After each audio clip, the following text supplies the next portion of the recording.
તો મહત્વના સમાચાર પર નજર કરીએ જે મળી રહ્યા છે હાલમાં। મકરબા પોલીસ હેડક્વાર્ટર ખાતે ડેપ્યુટી સીએમ હર્ષ સંઘવીએ પ્રજાસત્તાક પર્વની ઉજવણી કરી અને સૌને પ્રજાસત્તાક પર્વની શુભકામનાઓ પાઠવી છે। દેશ 77મો પ્રજાસત્તાક પર્વ ઉજવી રહ્યો છે ત્યારે ગુજરાત પોલીસ લોકોને સુરક્ષાનો વિશ્વાસ આપે છે તેવું હર્ષ સંઘવીએ કહ્યું છે। ગુજરાત પોલીસના તેમણે વખાણ કર્યા છે।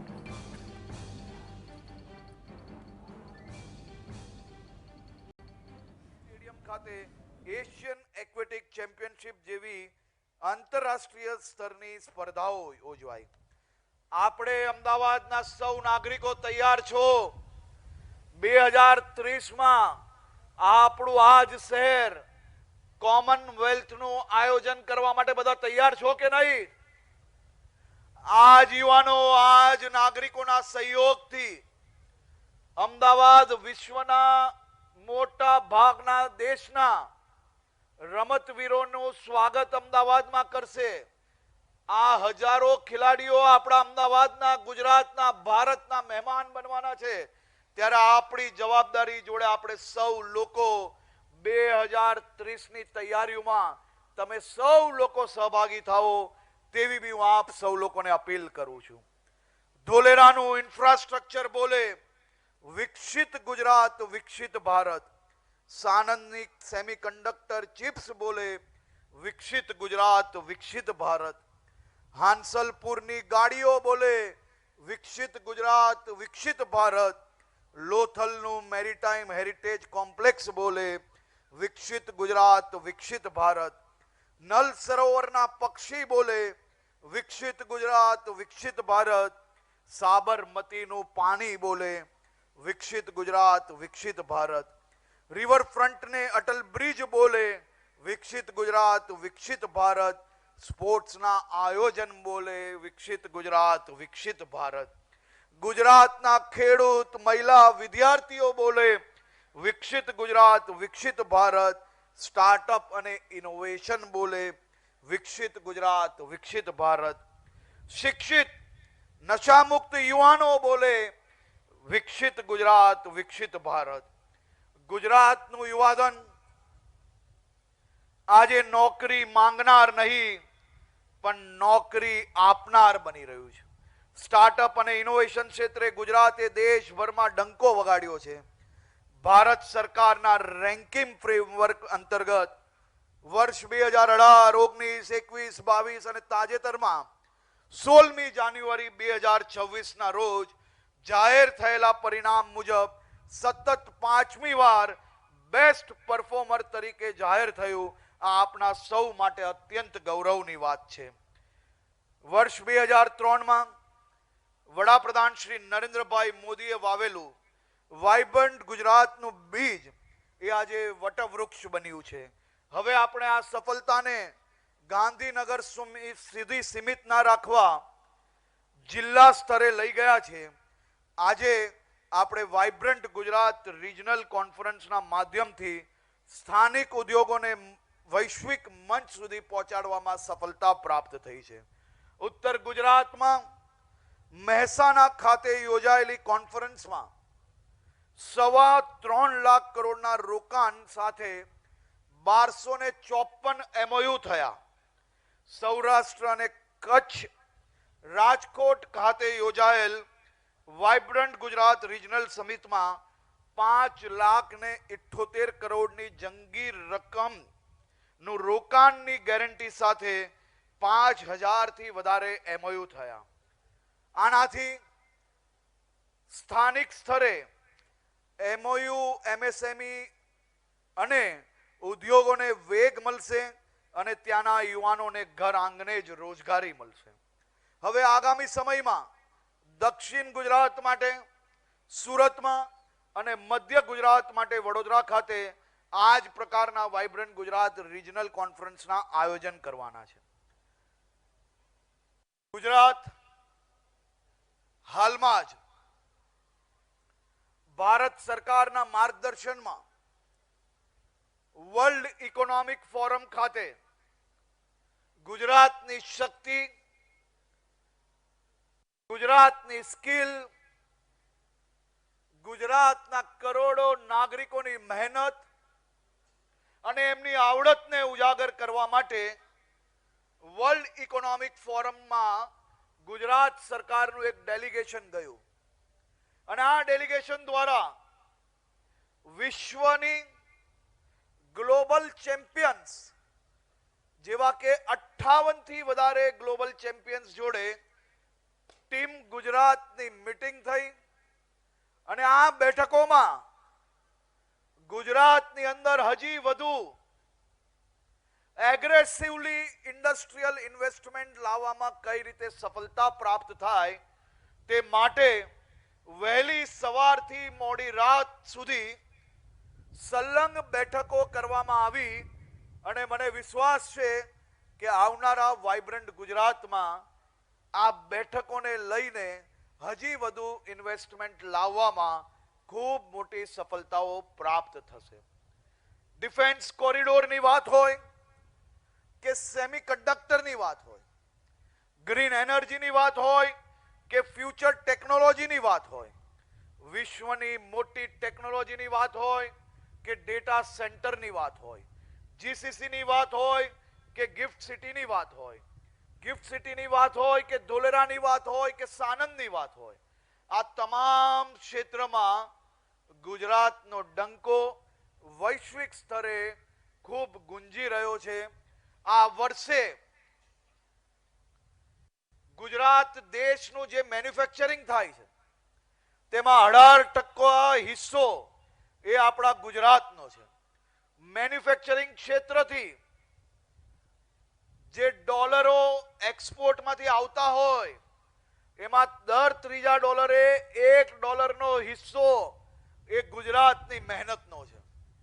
આપણું ગુજરાત દેશની જીડીપીમાં આપણો હિસ્સો 8.3% છે. ભારતની એવરેજ ઇન્કમ જો ₹1 હોય તો આપણા ગુજરાતની પર પર્સન આમ આપણી જે છે એ 1.7 છે. ગુજરાત તમામ દિશાએ ખૂબ સારું કામગીરી કરી રહી છે અને આવનારા દિવસોમાં હજી બી વધુ મજબૂતાઈથી કામગીરી થશે. તાજેતરમાં જ આપણા ગુજરાત, આપણા અમદાવાદના મહેમાન જર્મન ચાન્સેલર બન્યા હતા. હું દેશના યશસ્વી વડાપ્રધાન શ્રી નરેન્દ્રભાઈ મોદીનો આભાર માનવા માંગુ છું. એમને ગુજરાતની ધરતી પર આ સાબરમતી આશ્રમમાં અનેક દેશના વડાઓને લાવ્યા અને આ વર્ષે તો ગુજરાતની ધરતી પરથી એક નવો ઇતિહાસ બન્યો. આપણો પતંગ ઉત્સવ એ માત્ર દેશ સુધી સીમિત જ નહીં, દેશના યશસ્વી વડાપ્રધાન અને જર્મન ચાન્સેલરે પતંગ ઉત્સવમાં ભાગ લઈને આપણા પતંગ ઉત્સવને દુનિયા સુધી પહોંચાડ્યો. આ વર્ષે પ્રવાસન ક્ષેત્રે બી ગુજરાતની સફળતા અદ્ભુત રહી છે. વર્ષ 2025ના નવેમ્બર માસ સુધીમાં 19.91 કરોડ પ્રવાસીઓ ગુજરાતની મુલાકાત લીધી છે. રાજ્ય સરકારે 2026ને પ્રવાસન વર્ષ તરીકે ઉજવવાનું નક્કી કર્યું છે. આપણા સૌનું આસ્થાનું કેન્દ્ર અંબાજી, એ અંબાજી ખાતે 1632 કરોડના ખર્ચે કોરિડોર બની રહ્યો છે. બહુચરાજી મંદિરનું નવીનીકરણનું કામ ચાલુ થઈ ગયું. પાવાગઢ ખાતે બીજી બધી વ્યવસ્થાઓ નવી ઊભી કરવા માટે વ્યવસ્થાઓ કરવામાં આવે છે. ગિરનાર અને દ્વારકાનો પણ સર્વાંગી વિકાસ થઈ રહ્યો છે. રાજ્યની અંદર નવી એરપોર્ટની સ્ટ્રીપ ઝડપથી કઈ રીતે મળે તેની વ્યવસ્થાઓ થઈ રહી છે. ગુજસેલ દ્વારા હેલિપોર્ટ્સ એટલે કે દ્વારકા, અંબાજી, સાપુતારામાં હેલિપોર્ટ્સની વ્યવસ્થાઓ ઊભી કરવામાં આવી રહી છે. એર એમ્બ્યુલન્સ થકી આપણે અનેક લોકોના જીવન બચાવવામાં મદદગાર બની શક્યા છે. પ્રધાનમંત્રી આવાસ યોજનામાં બી આપણે દેશમાં નંબર 1 છે. રાજ્યમાં 7 લાખના લક્ષ્યાંક સામે રાજ્ય સરકાર દ્વારા 9 લાખથી વધુ આવાસો બાંધીને શ્રેષ્ઠ કામગીરી કરી છે. પ્રધાનમંત્રી કિસાન સન્માન નિધિ યોજનામાં બી આપણે ખૂબ સારી કામગીરી કરી છે. 66 લાખથી વધુ ખેડૂત પરિવારના બેંક ખાતામાં સીધા 22,000 કરોડ રૂપિયાની રકમ આ વર્ષે જમા કરાવવામાં આવી છે. નમો લક્ષ્મી યોજના હોય, નમો સરસ્વતી વિજ્ઞાન સાધના યોજના હોય, મુખ્યમંત્રી પૌષ્ટિક અલ્પાહાર યોજના હોય, માતા અને બાલ આરોગ્યની યોજના હોય, આ બધા જ ક્ષેત્રમાં ગુજરાત સરકાર દ્વારા ખૂબ સારી કામગીરી કરવામાં આવી છે.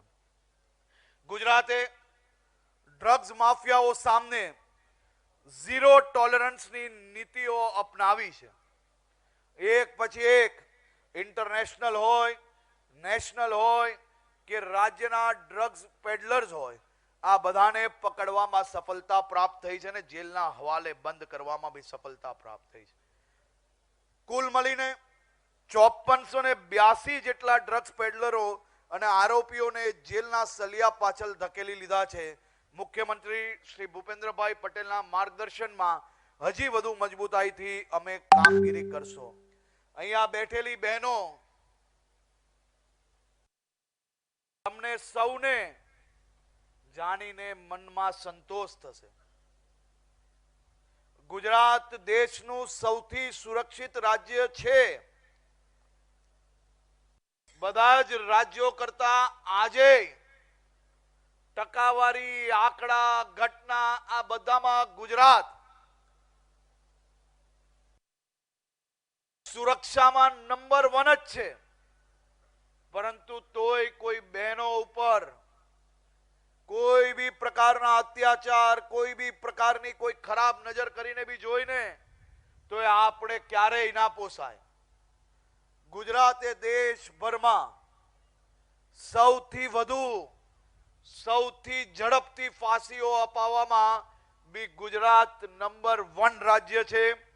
ગુજરાતે 14 નરાધમોને ફાંસીની સજાઓ અપાવી અને એ સજા બી ગણતરીના દિવસોની અંદર દીકરીઓ સામેના અત્યાચારના કિસ્સાઓમાં 907 ગુનેગારોને આજીવન કેદની સજા અપાવવામાં સફળતા પ્રાપ્ત થઈ. ઝડપી ચાર્જશીટમાં બી દેશભરમાં ગુજરાત નંબર 1 છે. 1500 થી વધારે કેસોમાં 15 થી 30 દિવસની અંદર ચાર્જશીટ કરવામાં ગુજરાત પોલીસને સફળતા પ્રાપ્ત થઈ. ગુમ થયેલા બાળકોને ગુજરાત પોલીસે 5 વર્ષમાં 17,471 ગુમ થયેલા બાળકોને શોધીને તેમના માતા પિતાને પરત કર્યા. એમનું પુનઃ મિલાન કરાવવામાં સફળતા પ્રાપ્ત થઈ છે.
ઉજવવામાં આવ્યું. આપણે સૌને ગર્વ થાય કે દેશના લોકપ્રિય પ્રધાનમંત્રી આદરણીય શ્રી નરેન્દ્રભાઈ મોદીજી આ સોમનાથ સ્વાભિમાન પર્વમાં હાજરી આપીને 72 કલાકના ઓમકારનાદમાં ભાગ લીધો અને ઓમ નમઃ શિવાય ઓમના ઓમકારનાદ જોડે શિવ ભક્તિમાં જોડાયા. બીજા દિવસે સોમનાથ સ્વાભિમાન યાત્રા એ ભારતના ઇતિહાસની સૌથી મોટી યાત્રા નીકળી. લાખો શિવ ભક્તો ઓમ નમઃ શિવાયના નારા ગુંજી રહ્યા હતા અને લાખો લોકોના હાજરીમાં સોમનાથ સ્વાભિમાન પર્વનું આયોજન કરવામાં આવ્યું. આજે હું મારા રાજ્યના સૌ નાગરિકોને વિનંતી કરવા માંગુ છું, સૌ માતા પિતાઓને વિનંતી કરવા માંગુ છું કે આપણા દેશમાં એક કાલ એવો આવ્યો હતો કે આપણો ઇતિહાસ છુપાવવામાં આવ્યો. આપણે મોહમ્મદ ગજનીની મહાનતા જરૂરથી બતાવી હશે, પરંતુ વીર હમીરસિંહ અને વેગડા ભીલ જેવા વીર જવાનોને ક્યાંક ને ક્યાંક દબાવી લેવામાં આવ્યા, છુપાવી લેવામાં આવ્યા. આદરણીય પ્રધાનમંત્રી શ્રી નરેન્દ્રભાઈ મોદીજી દ્વારા એક નવું કુલ, એક નવી દિશાએ આ દેશના વીર જવાનો, આ દેશને એકત્ર રાખવાના અનેક લોકોને સાચી માહિતી દેશના સૌ લોકો સુધી પહોંચે તે માટે પ્રયાસ કરવામાં આવ્યો. આજે મારી આપ સૌને વિનંતી છે કે આપ આપણા દીકરા દીકરી જોડે બેસીને ટેકનોલોજીના માધ્યમથી, પુસ્તકોના માધ્યમથી, સોશિયલ મીડિયાના માધ્યમથી આપણી સોમનાથની આસ્થા કેટલી અતૂટ છે, આપણા સોમનાથ પર કેટલી વાર આ પ્રકારે આક્રમણ કરવામાં આવ્યો, આ સૌ લોકો દિવાલો તોડી શક્યા, આપણી આસ્થા ઉપર ક્યારેય ઠેસ નથી પહોંચાડી શક્યા, તેના ઇતિહાસની જાણકારી એ આપ સૌના આવનારી પેઢીને બી હોવું ખૂબ જરૂરી છે. તેથી આપ સૌ લોકો આ 1000 વર્ષ આપણા ગૌરવ ગાથાના, આપણી આસ્થાના 1000 વર્ષ દરમિયાન આપ સૌ લોકો આ વર્ષે સોમનાથ ખાતે પધારો. આપણી આવનારી પેઢીને આપણા સોમનાથનો ઇતિહાસ જરૂરથી જણાવો તેવું હું આપ સૌને નિમંત્રણ આપું છું. આપણે અખંડ ભારતના શિલ્પી સરદાર વલ્લભભાઈ પટેલની 150મી જન્મ જયંતિની ઉજવણી કરી રહ્યા છે. હું આદરણીય વડાપ્રધાન શ્રી નરેન્દ્રભાઈ મોદીને આમાં બી આભાર માનું છું. સરદાર વલ્લભભાઈ પટેલ એ લોખંડી પુરુષ, એમના વિચારો, એમનું માર્ગદર્શન, એમને કરેલા સંઘર્ષથી આજે દેશ એક થઈ રહ્યું છે. આજે આપણું દેશ એક હોય એનું માત્ર ને માત્ર કારણ હોય તો એ સરદાર વલ્લભભાઈ પટેલનો દૂરંદેશી વિચારો. આજે સરદાર વલ્લભભાઈ પટેલની 150મી જન્મ જયંતિની ઉજવણી આદરણીય મોદીજીના વિઝનથી દેશભરમાં થઈ રહી છે. દુનિયાની સૌથી મોટી પ્રતિમા આપણા સરદાર વલ્લભભાઈ પટેલની છે. દુનિયામાં આ પ્રકારની પ્રતિમા દુનિયાભરના લોકો અહીંયા આવી રહ્યા છે. આપણા સરદાર સાહેબે શું કામ કર્યું, કઈ રીતે દેશને એક રાખ્યું, એને જાણવા માટે આવી રહ્યા છે. આપણા સરદાર સાહેબ નહીં હોત તો તમને સૌને વૈષ્ણોદેવી જવું હોત કે રામ મંદિર જવું હોત, ત્યાં જવા માટે આપણે વિઝા લેવા પડતે. સરદાર સાહેબ માટે આજે આપણે સૌને વિનંતી કરું છું કે પોતાના બાળકોને એવરેજ આખા વર્ષમાં માત્ર 1 કલાક જો આપશો ને તોય આપણે અંદાજો આવશે કે આપણા સરદાર સાહેબે કયા પ્રકારની કામગીરી કરી છે. આજે